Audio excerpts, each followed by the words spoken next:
July গণঅভ্যুত্থানের front liner তাহরিমা জামান সুরভীকে ঘিরে দায়ের করা ৫০ কোটি টাকার চাঁদাবাজির মামলা ও তার গ্রেপ্তার নিয়ে তীব্র বিতর্ক তৈরি হয়েছে।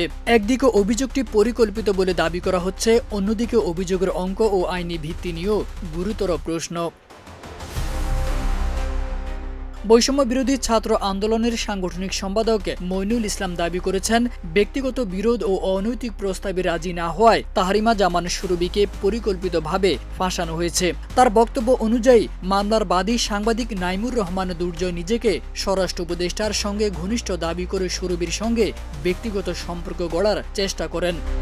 আমরা তাহরিমা জান্নাত সুরভীর পরিবারের সাথে কথাবার্তা বলেছি। আমরা অভিযুক্ত যে সাংবাদিক আছে তার বিরুদ্ধে বৈষম্য বিরোধী ছাত্র আন্দোলন মানহানির মামলা করব, তার পরিবারের সাথে কথাবার্তা বলে। কুপ্রস্তাব প্রত্যাখ্যান করায় সুরভী বিষয়টি প্রকাশ্যে আনলে এর জেরে তার বিরুদ্ধে সংঘবদ্ধভাবে মিডিয়া ট্রায়াল চালানো হয় এবং ৫০ কোটি টাকার চাঁদাবাজির ভুয়া অভিযোগ ছড়ানো হয়, যা মামলার নথিতেও সুস্পষ্টভাবে উল্লেখ নেই বলে দাবি করেছেন Moinul Islam.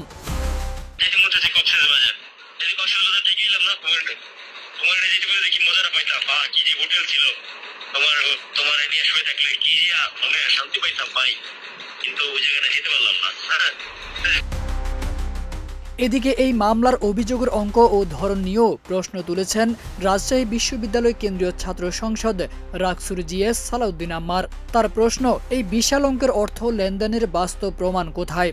Bank transfer, mobile financial trail, সাক্ষী বা লিখিত নথি, এর কোনোটি না থাকলে কেবল অভিযোগের ভিত্তিতে কারাবাস কতটা ন্যায়সঙ্গত?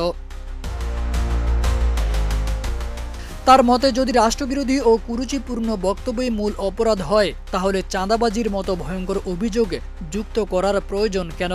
আর যদি চাঁদাবাজি আসল বিষয় হয়, তাহলে মত প্রকাশকে টেনে আনার কারণ কি? তিনি সতর্ক করে বলেন, প্রমাণ ছাড়া অভিযোগে যদি সাজা হয়ে দাঁড়ায়, তাহলে আজ একজন কাল আরেকজন, যে কেউ একই পরিস্থিতির শিকার হতে পারে।